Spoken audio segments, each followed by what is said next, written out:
Well, I hired in as apprentice, and I was going through that whole process. And then once we finished the apprentice program, the hull department was cutting back. I hired in the hull department, and the hull department was cutting back, so I got transferred into outside machinery. I said, well, I'll do what I got to do to keep employed, and the bills don't stop just because you stop working. So you got to keep doing something. So I stayed with it. Well, I got a phone call from some of my friends, and they had applied to come as a welder, and I applied for that, and I didn't get that, so I just kept applying and applied for shipbuilding. Didn't know what it was, but it was a job, and I figured that I could learn it.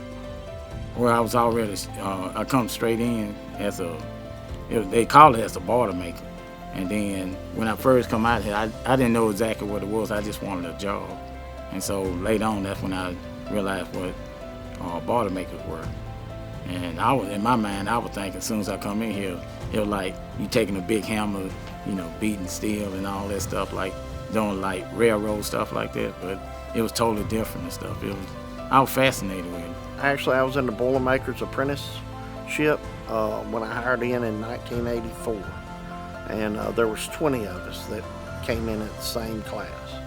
I actually think there's 4 of us left now, total, maybe 5. But yeah, it's been a long journey. It really has. After I got here, I had some of the guys told me, said, because I had, just like you said, I was going to do my apprenticeship program, and I was gonna leave. I wasn't married then, but when I got married, that changed. And the guy told me, said, "Look, I've been here for 38 years. I never will forget it." And he told me, he said, "You're not gonna leave, so you'll be here 40 years from now." And he didn't tell no lie. I've been here 40 years, and still here.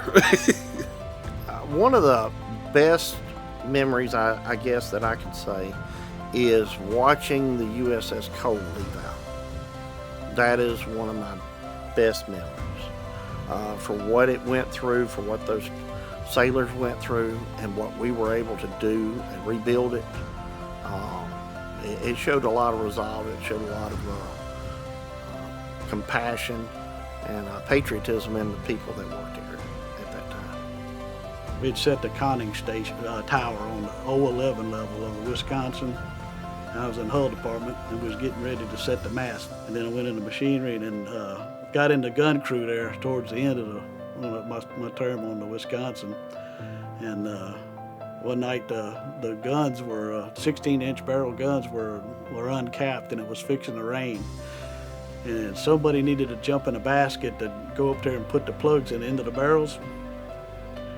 It was me, and we was up there in the pouring down rain at night. I was working night shift, and we was putting them plugs in there, and a big bolt of lightning struck. And that made that night memorable.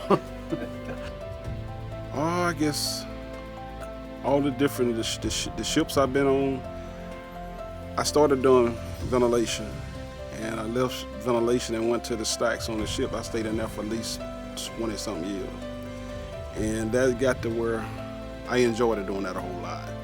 It's more like working on a vehicle to me. And I'm still here. Well, I'm not doing it now, but I stayed in there for all the time, and I really enjoyed that. I've been here for 40 years, and I appreciate the company for giving me that opportunity to try to be able to take a chance with me and let me work for them. And I gave them my honest work and stuff, But Master Craftsman means that I'm proud that I took the time out to learn a lot.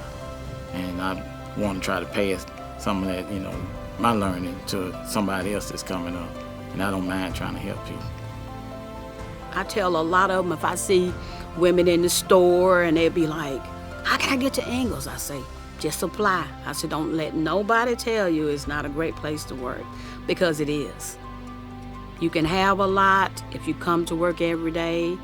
You can have your good life, And that's what it's all about, having a good life.